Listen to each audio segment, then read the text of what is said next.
بسم الله الرحمن الرحيم.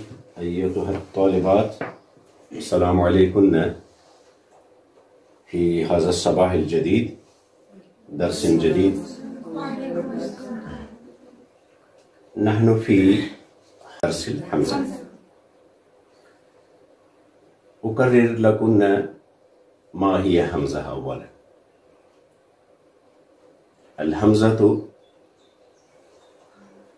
كل ألف متحرك نسميها همزة. كل ألف متحرك معنى ذات فتحة أو كسرة أو ضمة نسميها همزة. مفهوم هذا؟ فهذه الهمزة نكتبها بشكل خاص، وهي هذا الشكل، يعني العين المقطوعة، كالعين المقطوعة. هذا هو شكل الهمزة. مفهوم هذا؟ فنكتب هذه الهمزة على حروف شتى، على حروف مختلفة. وما هي؟ وتلك الحروف الخاصة لكتابة الهمزة هي الحروف الهوائية، وهي ألف أو واو أو ياء. مفهوم هذا؟ وكلما نكتب همزة على ألف أو تحت ألف، على واو ولا تحت واو، صحيح، أو على ياء. مفهوم هذا؟ والياء هي غير منقوطة كما ذكرت يوم الأمس. مفهوم هذا؟ ونكتب الهمزة بغير هذه الحروف، نكتبها على نبرة مثل هذا، أو نكتبها هكذا همزة. مفهوم هذه؟ وأيضا نكتبها بغير حروف وبغير نبرة على سطر. صحيح؟ مثال كل ذلك، مثلا نقول أخذ. أين كتبنا؟ كتبنا على ألف. مفهوم هذا؟ وأيضا مثال واو، مثلا تكتبين سؤال. أين كتبت همزة؟ على واو. وأيضا نكتب على ياء، مثال ذلك مثلا قرئ، كتبنا على ياء. مفهوم هذا؟ وأيضا نكتب على نبرة، مثال ذلك سئل، هذه نبرة، صحيح؟ كتبنا على نبرة. وأيضا نكتب في بعض الأحيان نكتبها على هذا على ألف، وهذا على واو، وهذا على ياء غير منقوط، وهذه على نبرة. وأيضا مثلا كلمة سماء، عندما كتبت سماء، صحيح، فهذا هو على سطر. فالهمزة ما هي همزة؟ كل ألف متحرك أو ألف متحركة. الحروف الهجائية نستخدمها مذكرا ومؤنثا. كل ألف متحرك نسميها همزة. والشكل الهمزة نكتبها هكذا، كعين مقطوعة. مفهوم هذا؟ ونكتب الهمزة على ألف أو واو أو ياء أو نبرة أو سطر، على سطر بغير حرف. مفهوم هذا؟ مثال كل ذلك، مثلا أخذ على ألف، سؤال على واو، همزة على واو، وقرئ همزة على ياء غير منقوطة التي تتغير نبرة في كمبيوتر، وسئل على نبرة، صحيح، وكذلك السماء على سطر. مفهوم هذا كله؟ نعم. نقسم الهمزة إلى 3 أقسام. وما هي؟ وهي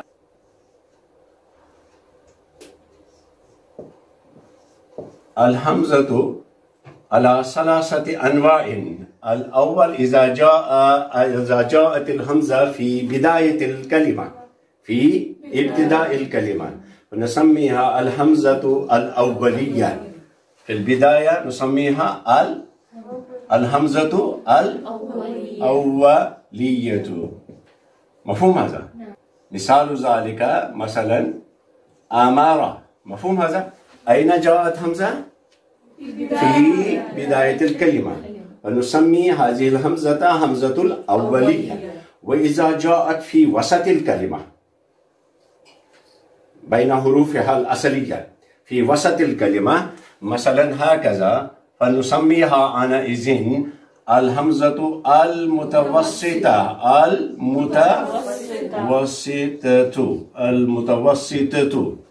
مثال ذلك مثلا عندنا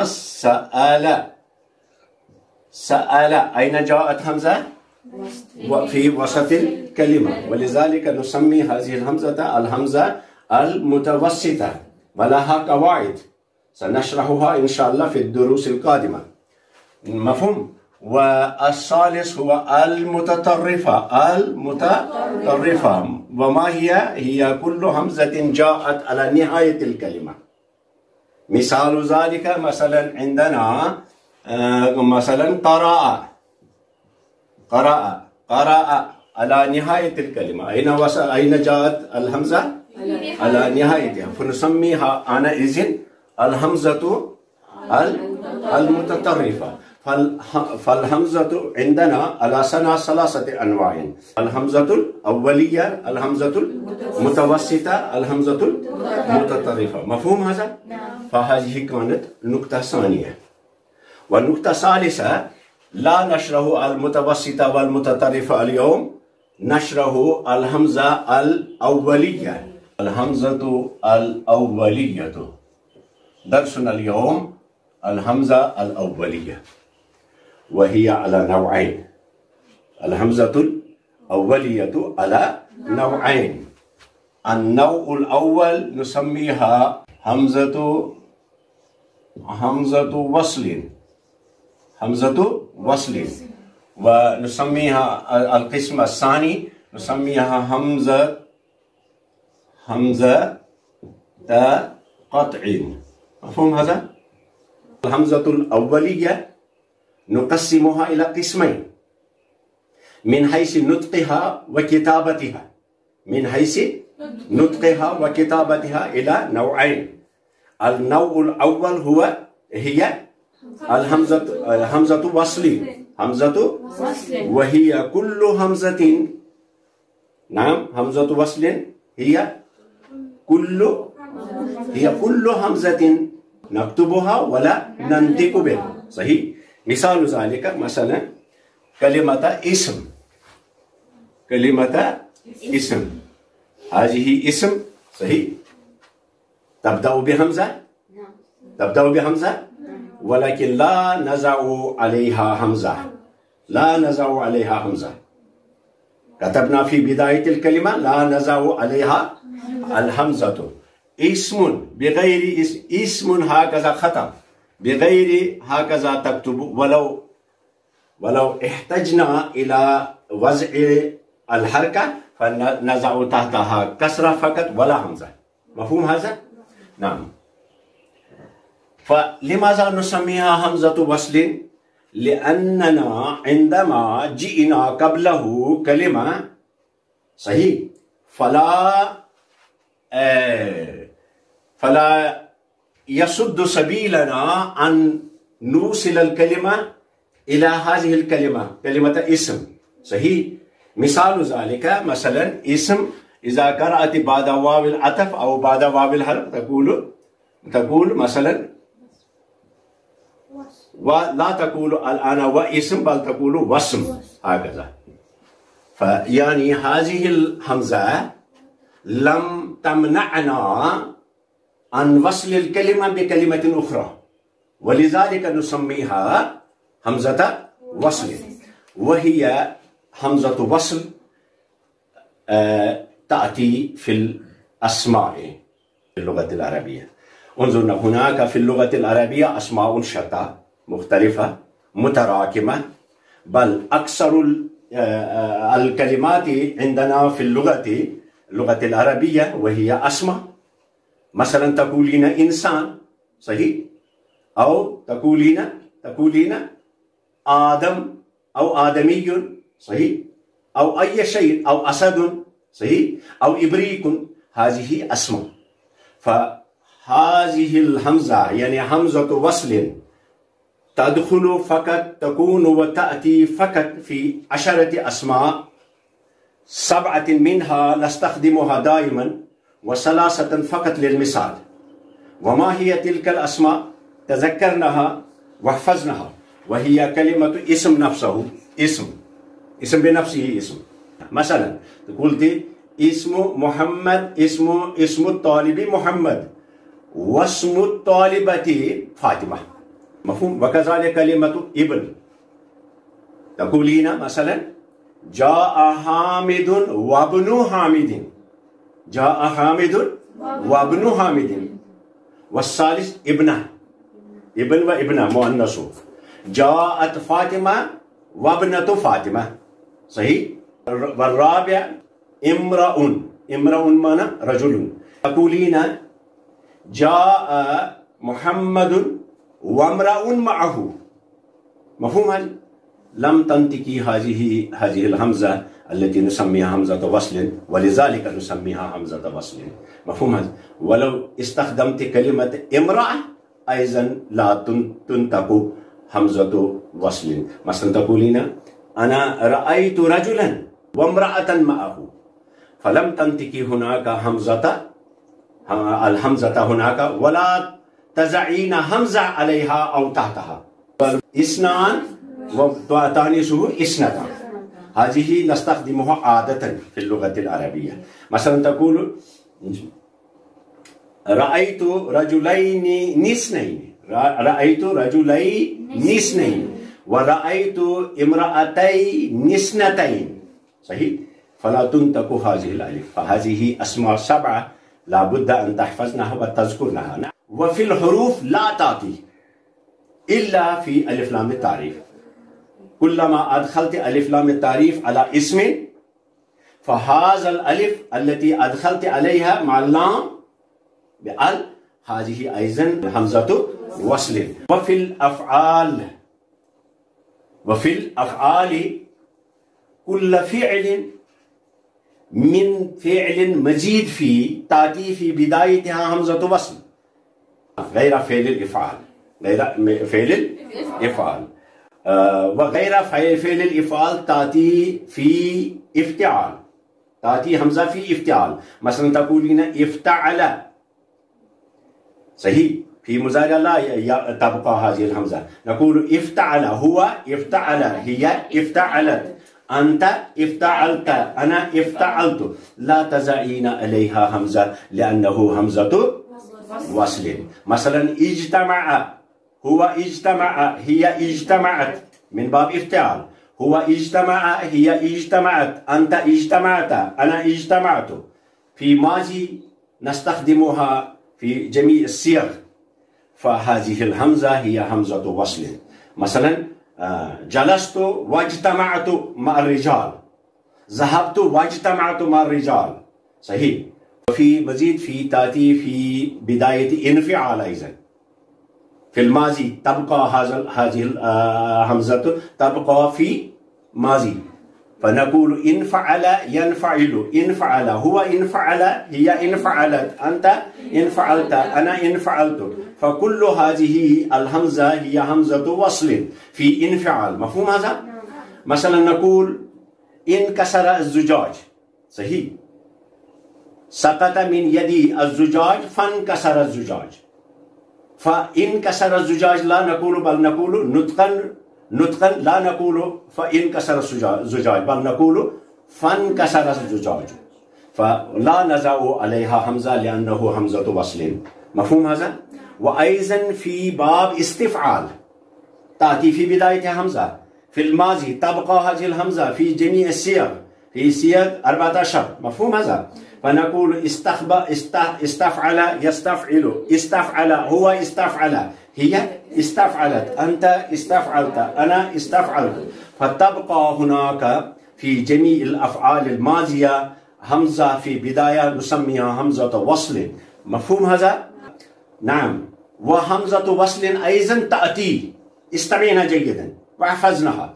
كل أمر جعلتها بهمزة، هذه همزة وصل.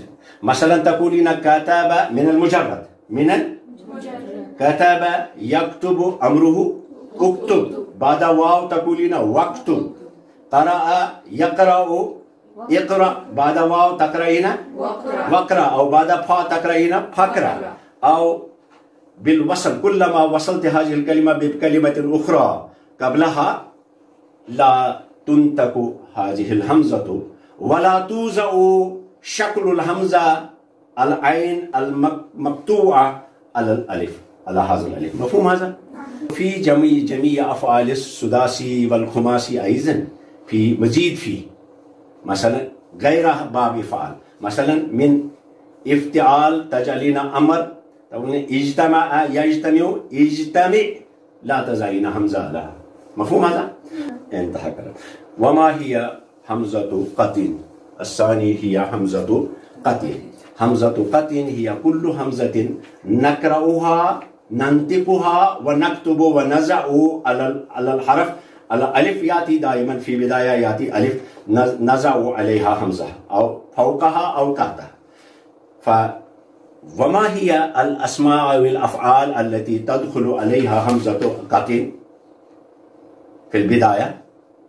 جميع الأفعال العربية، جميع الأفعال العربية. مثلا أخذ، أجل، صحيح، أمين أو أمر، هذه كلها همزة قطع. همزة قطع، همزة قطع، صحيح. مثلا تقولين كلمة أخذ، أخذ حامد الكتاب، جاء حامد وأخذ الكتاب. أو جاء معلم فأمرنا، لا تقولين فأمرنا، مثل هذا فأمرنا. فجميع الأفعال، جميع الأفعال في مجرد التي تبدأ بهمزة، هذه همزة قطع. مفهوم هذا؟ الأول ماذا قلت؟ الأفعال جميعها، الأفعال أفعال المجرد، أفعال المجردة، مجردة كلها، الأفعال المجردة كلها التي تأتي في بداية همزة. والثاني باب إفعال، الإفعال، إفعال للماضي، للماضي تأتي هناك في بدايتها همزة، صحيح، ولكن في مضارع لا تبقى. مفهوم هذا؟ وأيضا الثالث هي كل فعل مضارع متكلم مفرد. في كل فعل مضارع، سواء كان مجرد أو كان أي شيء آخر، كل فعل مضارع، كل فعل مضارع متكلم مفرد. مثلا هو يفعل، هي تفعل، أنت تفعل، أنا، هذا هو متكلم مفرد، متكلم في جميع الأفعال المضارعة المفردة المتكلمة. هذه هي همزة قطع لا وصل. المفرد المتكلم المضارع، مثال ذلك مثلا أفعل، أنا أفعل، هذه الهمزة همزة مضارع، همزة قطع. مفهوم هذا؟ نعم. هذا كان في الأفعال. وفي الأسماء قلت في جميع الأسماء غير أسماء العشرة. مفهوم هذا؟ وفي جميع الحروف، جميع الحروف العربية، مثلا قلت إن أو قلت أن، صحيح، أو قلت إن، أيضا إن أن هذه مشبه بالفعل، نسميها مشبه بالفعل. كل حرف نستخدمها في اللغة العربية عليها همزة قطع، صحيح. وهكذا انتهينا إلى هذا الدرس.